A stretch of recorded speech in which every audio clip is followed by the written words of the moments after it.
Have you ever experienced this situation? Well, this video is for you.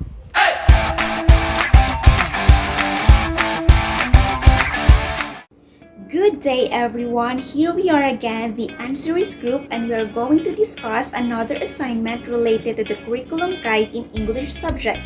But wait, before we start, we would like to introduce ourselves first. Hi, my name is Andriana and I am 22. I am Rizan Havison Sarmiento, 21. Hi, my name is Salvador Jolivar and I'm 22 years old.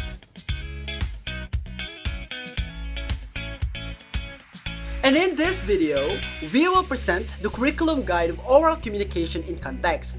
That means, at the end of this video, we are expected to present and provide a brief discussion for the following contents.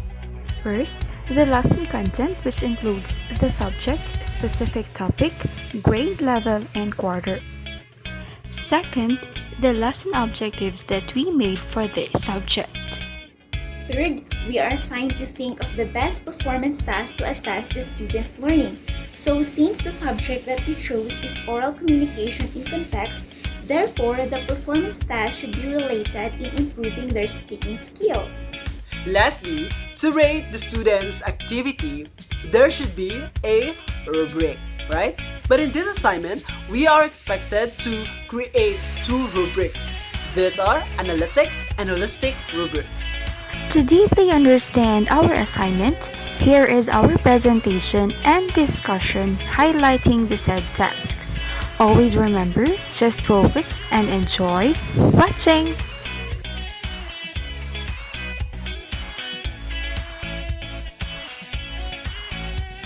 As cited from the K-12 Basic Education Curriculum in Senior High School, we chose oral communication in context for grade 11 on the second quarter with the specific topic, Principles of Speech Writing and Delivery. The entire lesson will be guided with the following objectives. First, apply the principles of speech writing in crafting one's speech. Second, demonstrate the focuses and principles of effective speech delivery. Third, create an effective speech delivery based on the principles. And fourth, contribute and enjoy delivering the carefully crafted speech in front of an audience. So for the performance tasks, provided with a week-length preparation, each student in a class will be given the freedom to choose a valuable and inspiring topic to be addressed to the class and type of speech that are more convenient for them. Because here in this task, it is also important to consider the freedom to choose of the students for them to deliver their speech confidently. Applying the lessons from the discussion, each student should apply the principles of both effective speech writing and delivery. So, based on the discussion in the said topic, the students are expected to apply what they have learned, because through this, the teachers can assess whether their students understood the topic or not. Lastly, each student is entitled to prepare a 5 to 7 minute speech delivery in front of the class and shall be graded based on the given rubrics ahead of time.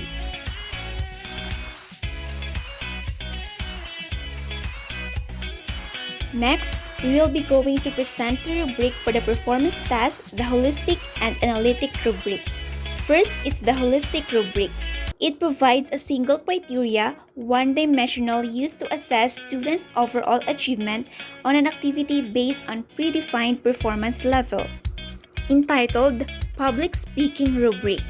The defined performance task shall be graded based on effective speech delivery, focusing on voice quality, organization, enthusiasm, facial expression, and body language and audience rapport. It includes performance level and its descriptors. For the performance level, excellent, scoring 100 to 95, and it have its own descriptor. For good, 94 to 90 and its descriptor. Fair, 89 to 85 and its descriptor as well. And for poor, 85 to 80 and its descriptor. So let's proceed to the analytic rubric. a two-dimensional rubrics with performance levels as column and assessment criteria as rows. It allows to assess students on multiple criteria and provides a rating score for each criterion. It is also entitled Public Speaking Rubric. This rubric is designed to measure the performance of the students into the different criteria for public speaking with a total of 100 points. So here we have a 5 criteria and its descriptors, as well as the scale and scoring for the excellent 20 points, good 15 points, fair 10 points, and for poor 5 points, and the score.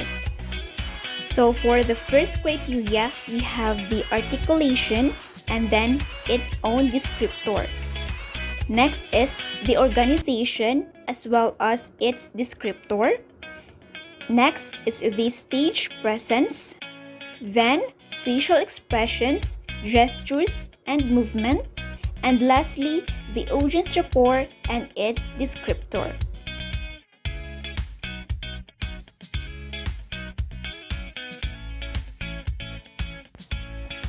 Therefore, through this performance task with the help of the rubrics, the students will know which part of the criteria and performance level they must work on to improve themselves and to become better in delivering their speeches.